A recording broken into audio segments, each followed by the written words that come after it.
TWM Podcast.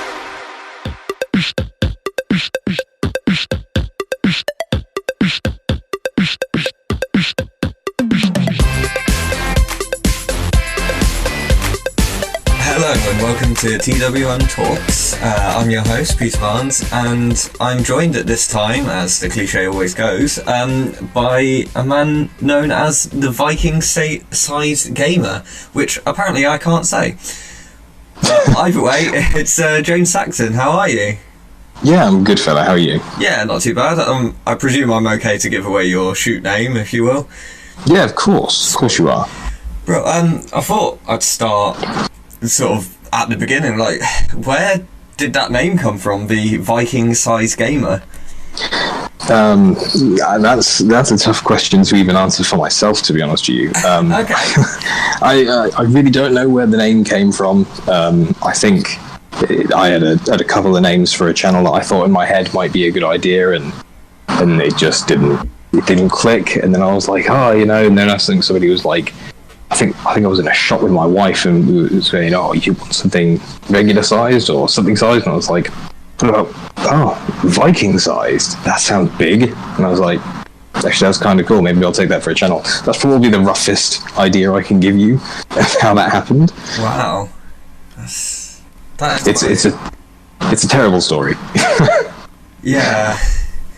Okay. So how did you get into sort of having a channel and getting into gaming? I presume the gaming must have come first.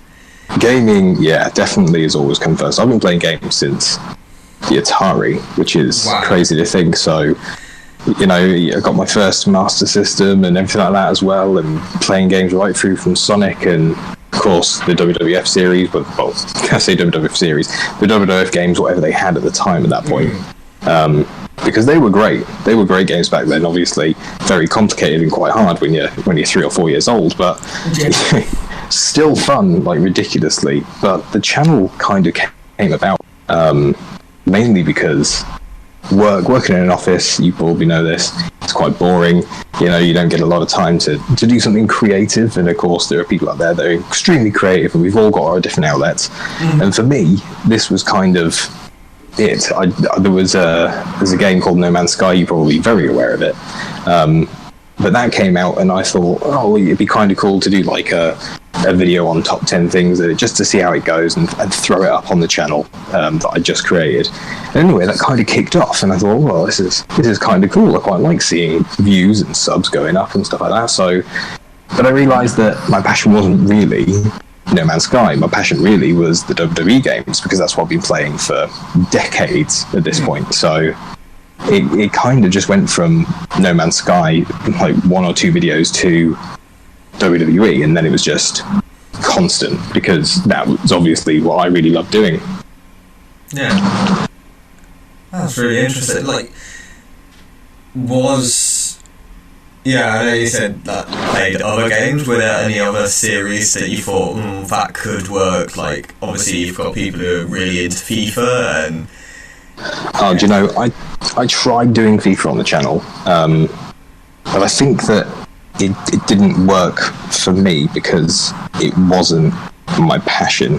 I feel like things work a lot better on YouTube if you are passionate about them.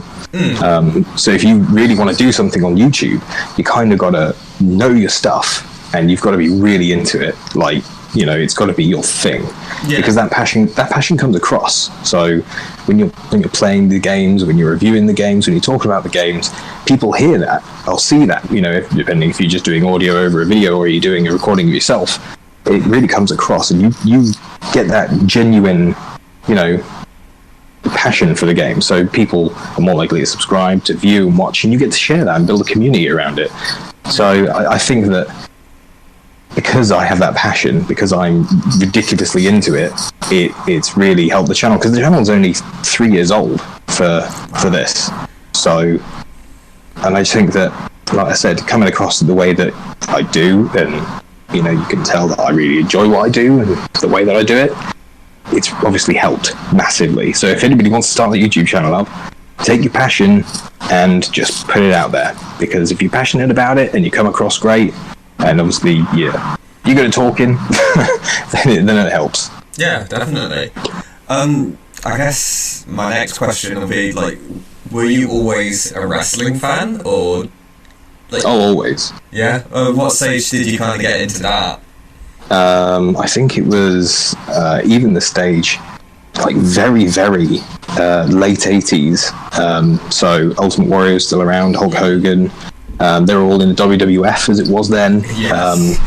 So yeah, it was about that stage. I actually, because it was still available and quite wide in the UK at this point, but there came a point where it kind of died down a bit again. And then I remember being a teenager and being at home at my dad's and just flicking through the channels. It was very late night. It was coming up 10 o'clock, and we had Sky at this point. And I was like, okay, I'll just flick through and see what's on. Cartoon Network came on. I was like, oh, I wonder if there's anything on Cartoon Network at 10 o'clock. And then Cartoon Network switched from Cartoon Network to TNT, and the first thing that came up at 10 o'clock was WCW. And I was intrigued, and then I saw Hulk Hogan, and I was like, wait, what is this? Because obviously I hadn't watched it in years, and I had no idea there was any other promotion other than WWF. So WCW popping up out of nowhere to me in the UK, it is popping out of nowhere. I'm sure you can agree. You know, it's not like everybody was aware of all these different promotions in the UK. And then seeing that and seeing Hulk Hogan, I dove straight back in, and all of a sudden I'm in the rabbit hole. Yeah, I was actually talking to a wrestler the other day who said that his way into wrestling was actually through playing, I think he was playing No Mercy. I could have quoted that wrong. But I mean, that makes sense. He got into wrestling through gaming rather than watching wrestling. Yeah, I mean, yeah, definitely. I mean, there's so many avenues that you can find it. It's ridiculous now. Yeah. What do you think more generally about, like, the rise of esports as a sort of sub-genre, well, as a kind of genre of sports where, like, Paris Saint-Germain have their own esports team, and I don't think any of them actually play FIFA, which is kind of counterintuitive, but, like, you get tournaments for Fortnite and CSGO and all things like that, like... I think esports has been around. Esports as itself right now, is in its stage that it is it's still in its infancy.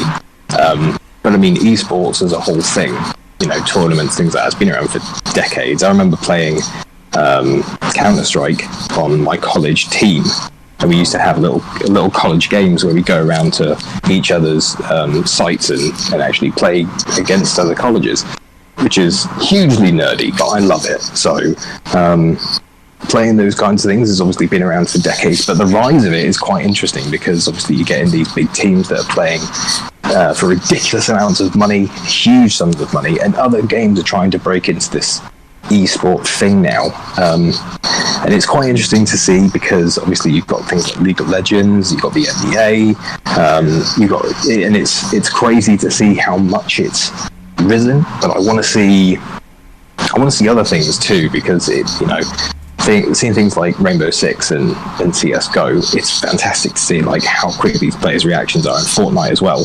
For building on that sort of stuff. I mean, I tried Fortnite. I tried streaming Fortnite. It didn't work because by the time that I saw somebody and was ready to shoot them, they'd built a 2-up, 2-down house with a moat around it, and I couldn't bring myself to destroy it. So I just I just thought, they've moved in. I'm not going to bother. It's fine.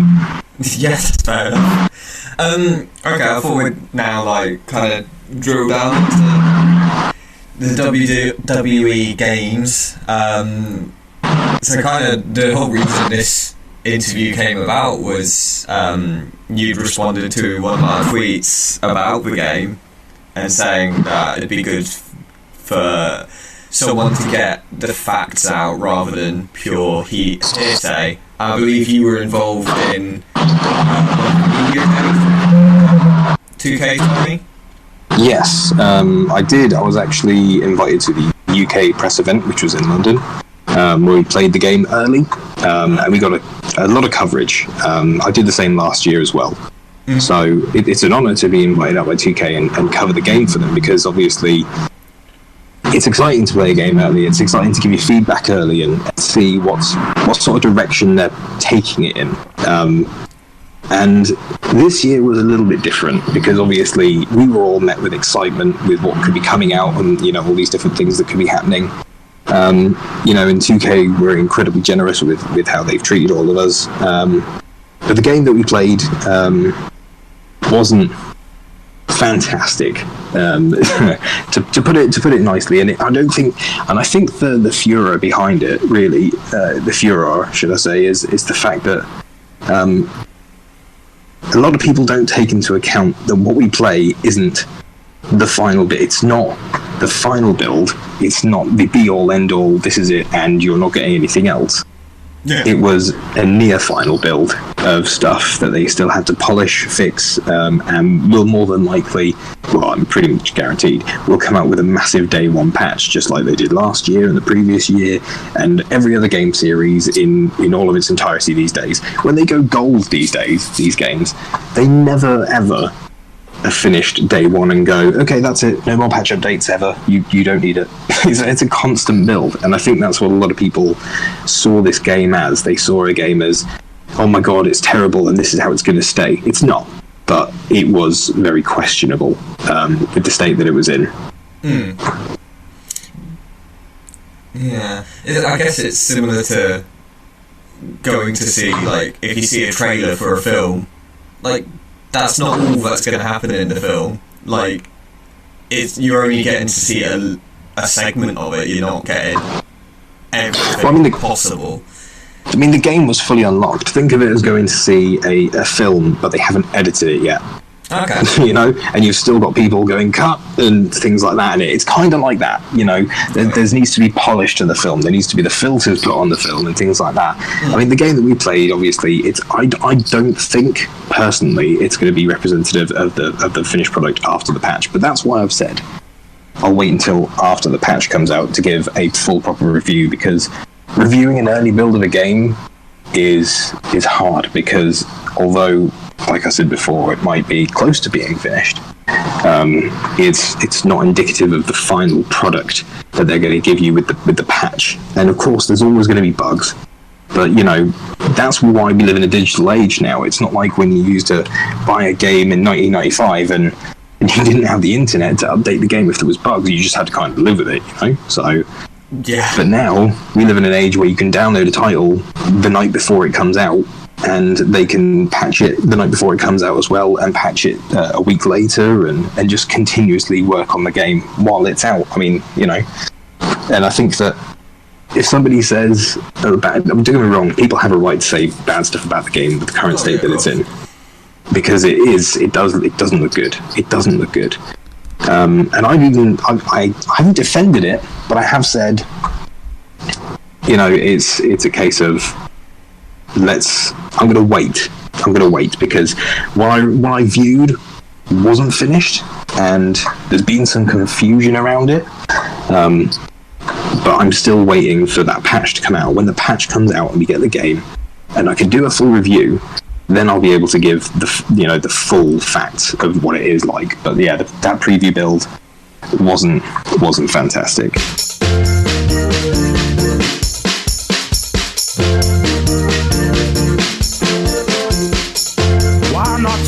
I said, why not spread the gospel of the TWM squad with some of our lovely merch over at Teespring? We have t-shirts for all shapes and sizes, hoodies, sweatshirts, mugs, stickers, and loads more. Also, just for listening to this podcast, you can get 10% off your order. I said using the code PODCAST. That's PODCAST. Once again, PODCAST in the checkout for 10% off at teespring.com/stores/TWM-wrestling-merch. That's right. Praise. Testify. Yeah, I guess the main criticism I've seen is that the graphics are quite clunky and aren't as representative of real life people. Yeah, there's a lot of models that have been ported from previous games, like say for instance some of the Legends and that. Mm-hmm. They look perfectly fine because they've been ported from 2K19 to 2K20. There's no reason to mess with their models essentially. Yeah. But some of the newer models, anybody who's current, who's been rescanned and been reworked and things like that, they don't look as great.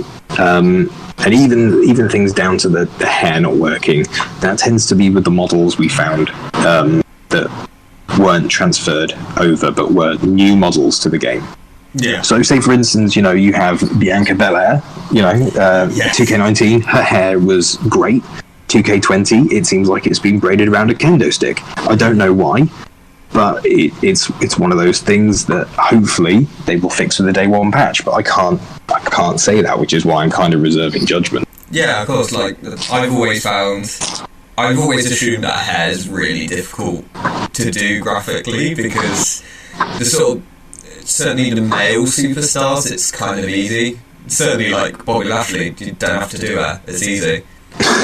Yeah, I mean, some of the hair was bad, but some of it, like I said, stuff that was ported over was absolutely fine. Yeah. And some of the faces were better in some cases. Adam Cole, in my opinion, looked better this year, face-wise and body-wise, but the hair once again suffered that incorrect anchoring, where it just didn't sit right. So I don't know whether that's a design decision or a choice, or whether it's a bug and it needs to be anchored properly. I don't know. Yeah. But I'm hoping that it's fixed with the patch, because a lot of people are screaming about that one now. That's just one of the issues, Yeah. Do you reckon, like, graphics make a huge difference? Because we mentioned, like, No Mercy, and people look back at it with such, like, reverence and heartwarming joy of the game they remembered, but the graphics, compared to like any of today's games, are nowhere near, and that's understandable. But do you reckon having good graphics helps a game, or is it just like? I think the graphics personally should be a significant layer. I mean, with 2K20, it was a case of. I mean, I've seen a lot of people complain, say, for instance, about the My Career, the first bit in the cafeteria, the video for that, and they're saying it looks like PS2 graphics, these look trash and things like that, and it looks horrible, and look at the area, and it's like, well, okay, first off, it's, a near final build, so if they're indicative of the final products, then fine, I agree, but I'm waiting. Once again, yeah. The other issue is that the characters that are in there, that are talking to the two My Career characters you're going to play as, they're NPCs. Now, I don't know many people who are going to spend a hell of a lot of time rendering out faces and looks for NPCs that you're going to see for all of 30 seconds in the very beginning of the game, and never see again. But NPC, I presume you mean non-playable character? Yeah. Sorry, some of my terms are a bit foggy. Yeah. No, that's fine. Yeah. So, I mean, you'll never. I don't think you ever see them again in the game, and if you do, and they're actually playable as a wrestler, then I would imagine they're a lot better. But people that you're going to see in this game will come across very infrequently. I wouldn't expect them to spend a lot of time polishing them. It just doesn't make sense to me as a player. I wouldn't really care. Because if they're going to be in the game for all of 20 or 30 seconds at a cutscene, then whatever. I'm not bothered. What I care about personally is things like, I don't know if you've noticed, but in FIFA, when you score a goal, especially in the more recent games, it cuts to the crowd's celebrating, and the crowd actually looks pretty good, because obviously you can see their reaction to their team scoring. But with 2K20, the crowd is the same as 2K19, which is the same as 2K18, and there's not a lot of attention paid for it. But again, that's because most of the focus goes to the people that are in the ring and the action that goes on in the ring. I mean, I don't personally spend a lot of time staring at the crowd. Would it be nice if they looked a little bit better and we got to cutscenes where somebody pulls off an oh my god move and puts somebody through the announce table and it cuts to the crowd going, whoa, what happened? That would be amazing, but at the same time, it's kind of an offset thing, whether you want it to look good or play good. Obviously, everybody wants both. Yeah, of course we do. but there are some things that you've got to prioritize. And I just think that with this year's game, and I've said this in my review, this is a transitional title. Yes. And the reason for that is because this year they dropped Ukes. Mm-hmm. They were let go. And when they were let go, they obviously went their own way. 2K had the engine. They've been modernising it, is the term that I've been given from one of the developers. They've been modernising the engine. And the thing is that the game itself needs it, especially as I'm pretty certain that most game companies these days will have the dev kits for next-gen consoles.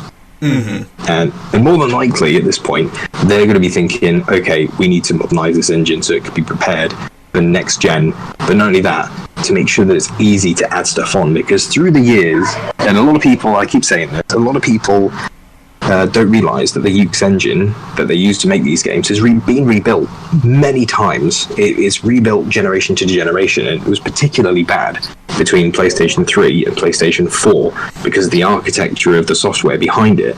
It was awful. There is actually a clip of a dev from Ukes saying that it was hard to change the engine from PS3 to PS4, which is why you lost so many features from PlayStation 3 to PlayStation 4. PlayStation 3 2K15 had things like ambulance matches, casket matches, inferno matches, things like that. 2K15 on the PS4 lost all of that. It didn't have any of that. It had my career mode though, but it was kind of a case of why they were losing that. Well, more than likely it was because of the transference of the engine from gen to gen.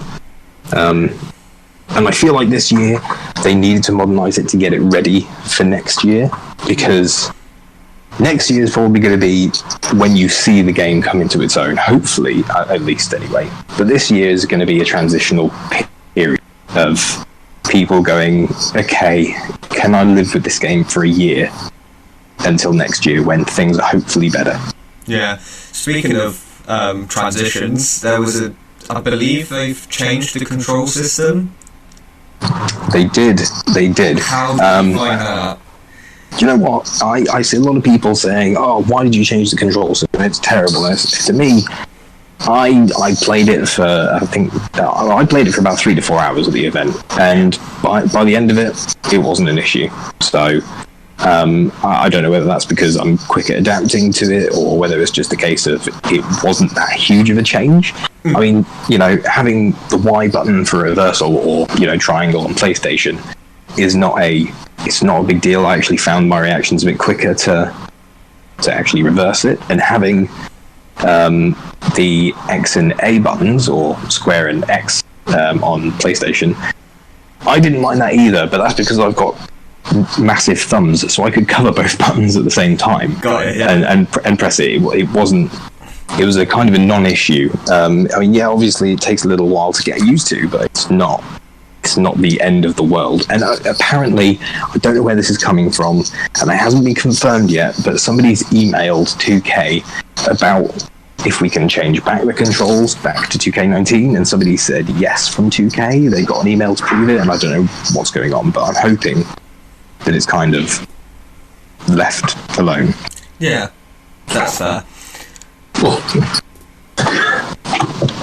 So obviously there's been this wide criticism, but I feel that's kind of it means that we're missing some of the good points that are in the game. So I didn't know if you could talk to that for a bit. Like, what's good about the change about 2K20? Honestly, I like I said, I did a video on it, and my opinion is that there is more good than there is bad in this game. Yes, of course, you're gonna lose a couple of things. There hasn't been much changes in all sorts of things, but the great things are stuff like the new weapon wheel. That's fantastic because you can have a weapon wheel in every single match. Hell in a Cell now you can get weapons out. That's great. The Fiend being in is fantastic. Also having in there as well. I'm trying to think of the other things. My career looks great this year. I tried to stay away from it mainly because I didn't want to see it. I want to play it on the channel properly, but from the trailer and that, it looked absolutely amazing. So I was very, very happy with the way that it looks, and I'm quite excited to play that because it's supposed to be 20 to 25 hours worth of playthrough, which is much better than the 6 that we had before. 6 hours is not a lot of time to play in my career. It's nothing. No, and I guess it's really good that there's both a male and a female in exactly career, so it's kind of diverse, slightly better. Yeah, I mean, there's also been a very vocal section of the fan base that have been asking for female stuff for the last few years. So the fact that they got showcased this year with the 4 Horsewomen was just brilliant as well, and the showcase this year is looking great. I mean, it's fair enough, it's another showcase, and a lot of people seem to think and believe that showcase just shouldn't be around anymore, should be focusing on other things, but I mean, showcase is great for showing off the history of the game and the history of WWE, at least anyway. I mean, everybody's played somewhere like the Undertaker showcase, or they played other showcases like the Stone Cold showcase, and they thought that was great. So showcase for me is a great idea for showing people what's happened. I personally think that it should be probably set back in a more nostalgic time rather than recently, but it's kind of like your preference. The originals content was fun, actually. A lot of people are saying, "Oh, well, I didn't want the originals content," and I don't know. Like I said, I can't speak for everybody, but personally, the originals content for me is wacky and crazy and fun. To be honest with you, like, it's something completely different that you don't see in the game. And a lot of people say, "Hey, well, I just want them. Why isn't the gameplay changed? What hasn't changed here?" It's like, well, it has changed. They put some good things in. They put some creative stuff in. But I don't know how much you want it to change. I mean, you don't want to stick go-karts in or something. I mean, it's a wrestling game. And we're not going to see significant changes until they get this engine. But universe mode is probably another area that personally I love, and it didn't get a lot of love this year. But I feel once again that this year is kind of a sticking a bit of tape over it and just giving it a little bit of love until they get the engine done, and then we'll see significant stuff change. Big thanks to James for his insight. Go follow him at VikingSizeGamer and search VikingSizeGamer for all of his WWE 2K20 content. You can follow Peter at PBRights92. Please follow us on all social media platforms at TWM Wrestle. Leave a rating, review and subscribe on your pod platform of choice, and we'll speak to you again soon.